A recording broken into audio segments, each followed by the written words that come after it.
Wala na mga tol. Ito bulilong po. Hindi ko makita pa rin. Nasaan yung hinahanap natin? Ito ito ano ba?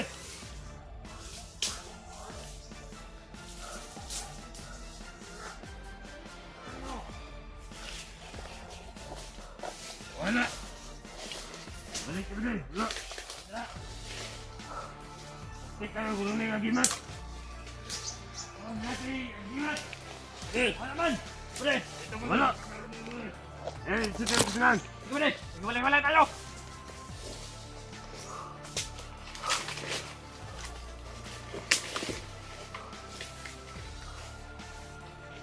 Wala. Huwag na nagimat. Asa ka tinapitan ni Tago? Wala panginaw na ko na sinalangog yung animal. Bulog.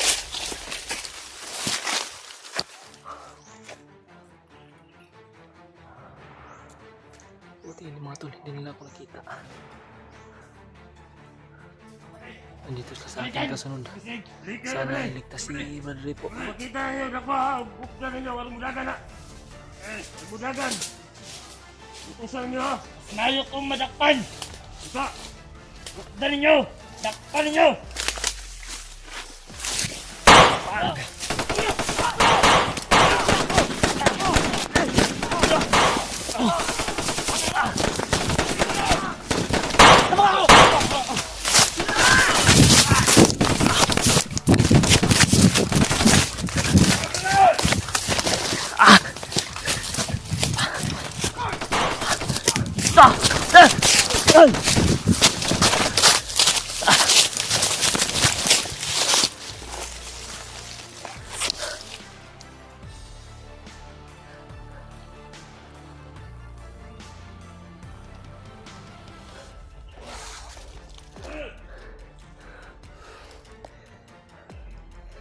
Inahabol nila.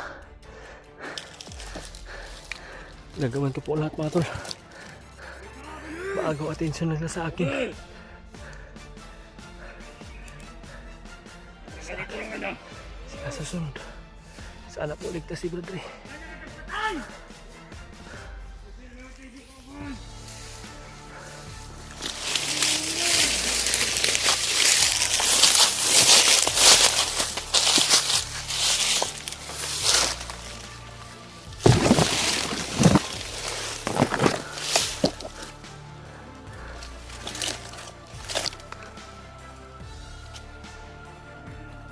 Wala na pa ako ibang magawa. Wala ako na lang yung mapahabol sa kanila para maligtas po yung mag-ama. Gagawin ko po ang lahat.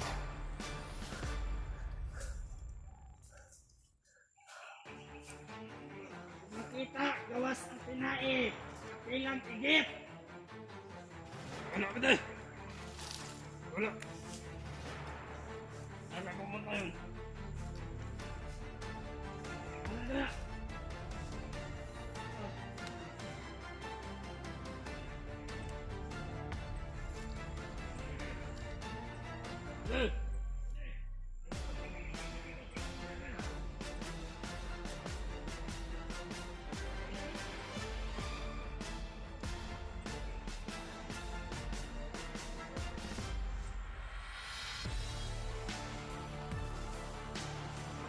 Sige ka pa din.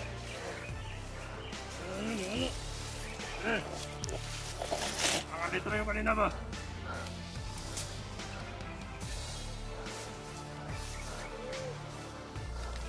Ano?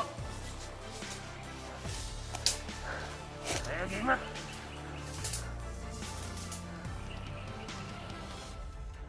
Ano niya kuha yung tudlo? Wala ba din? Ilulupitan niya ng mga nangagagig niyo. Wala pag-isa ka tudlo! Nakatiin! Oo! Mas kayo! Walang ba din? Walang to! Kanak, bigyan ka na din. Kasubahon! Oo! Nakalakiro! Dapat sumaobar ito ba? Nakalakiro! Nakauman na ito sinan!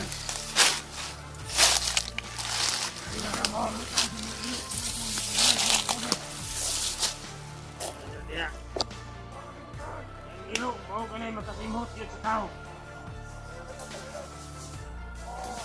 Wala ka din, wala.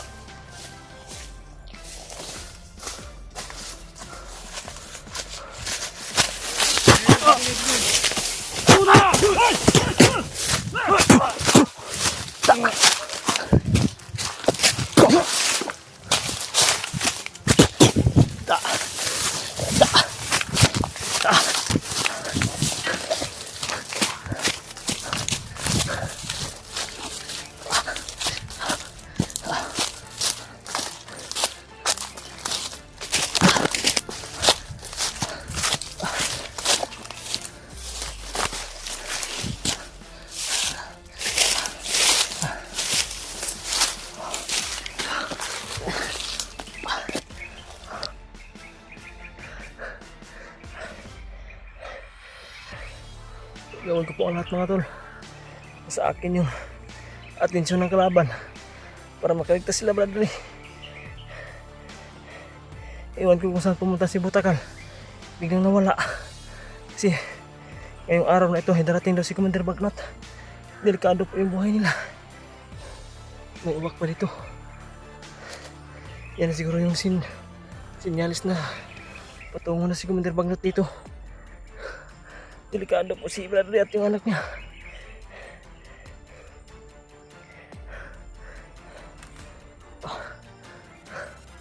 Nandiyan ka sila sa unahan.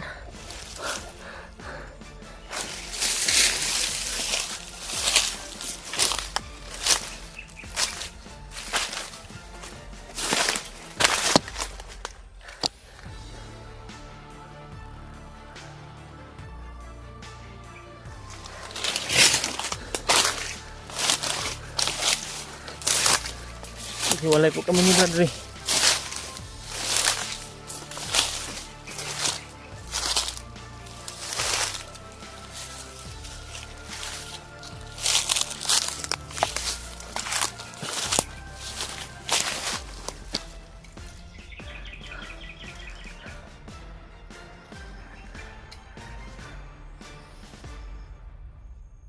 Di po namin inaasahan to mga tol.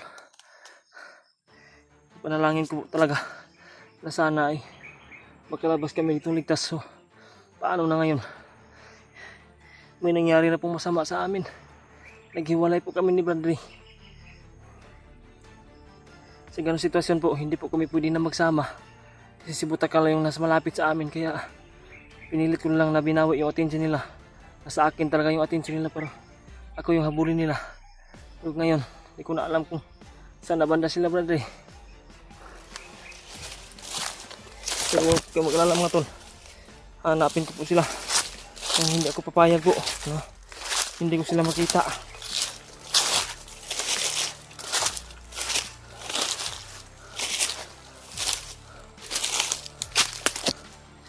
Isisi lang ko ngayon ba? Bakit nangyari na naman itong sitwasyon na ito?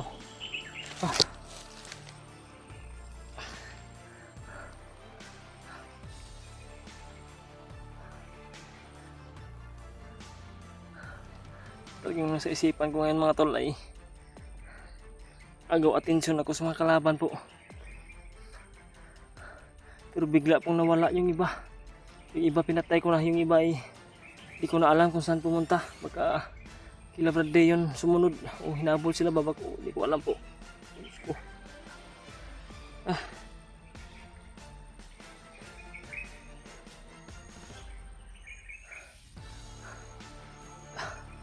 Gagawin ko talaga yung lahat po mga tol para makita ko ulit sila Bradley at yung kanyang anak po.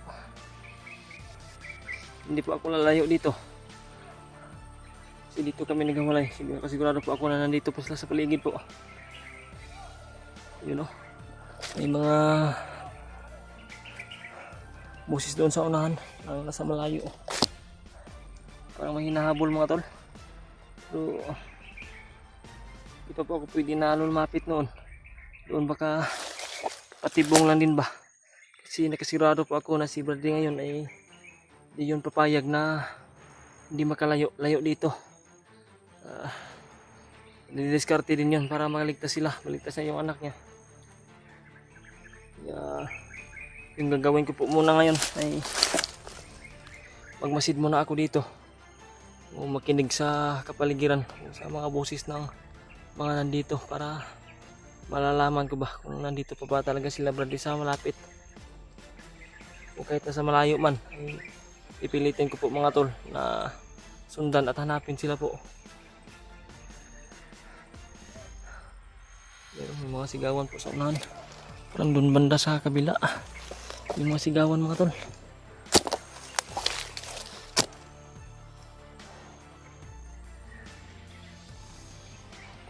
Talaga inasaan yung mga pangyayari mga tol.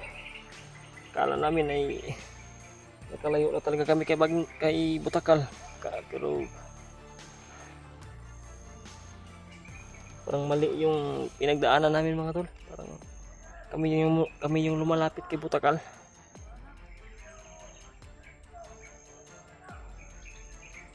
Yan o.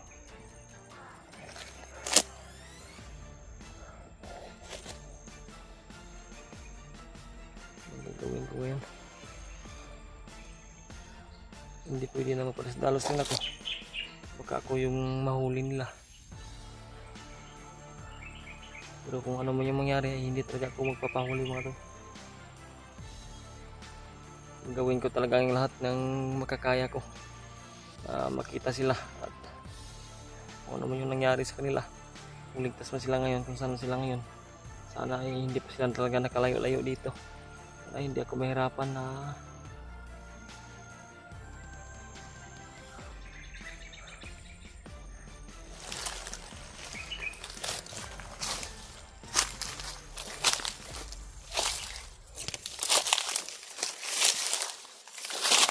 yung problema lang mga tol. Baka darating si Commander Bagnot, talagang hindi ko kakayanin na lalapit sa kanila. Ano man yung nangyari sa kila Bradley.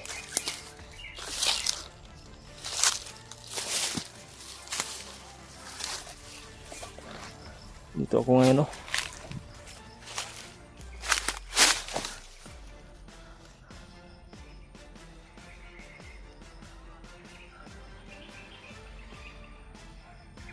Sa malayo-layo sila, parang nasa unahan. Pilit kong balikan ngayon mga tula. Gagawin ko talaga yung lahat ang makakaya ko at hindi ako magpatas-dalos rin. Sana maintindihan nyo po mga tol yung kalagayan namin ngayon ni Bradley at yung kalagayan ko. Sana maintindihan nyo.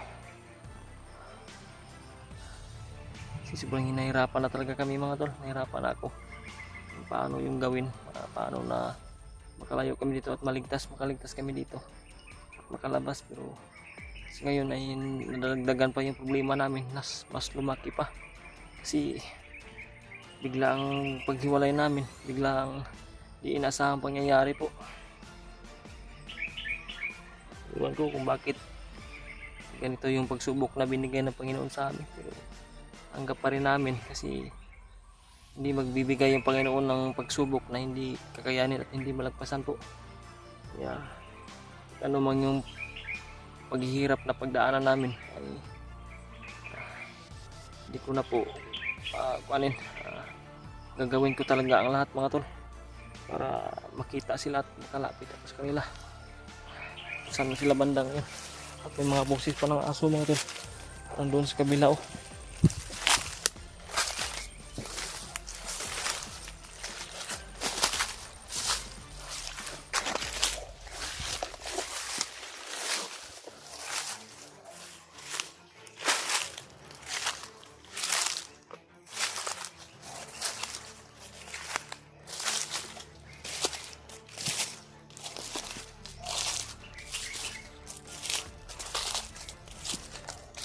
Akala ko talaga wala na.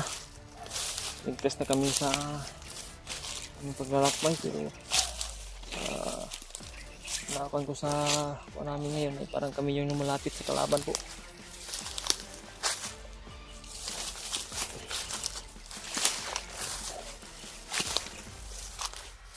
Diyos ko, ano po sana pabayaan sila brother at yung anak niya.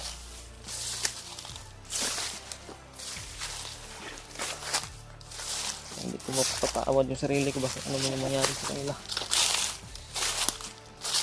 Pero hindi ko naman siguro kasalanan po na naging ganito kami kasi biglaan po talaga at pinilit ko nga na sa akin yung atensyon ng mga kalaban para hindi sila masundan o hindi silang habulin.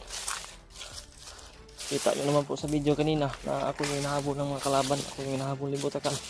Iwan ko kung kila Bradley kung may humahabol ba, hindi ko na rin nakuhan kasi hindi na siya sumasagot sa bawat kuhan ko sa kanya. Tinatawag ko siya kanina.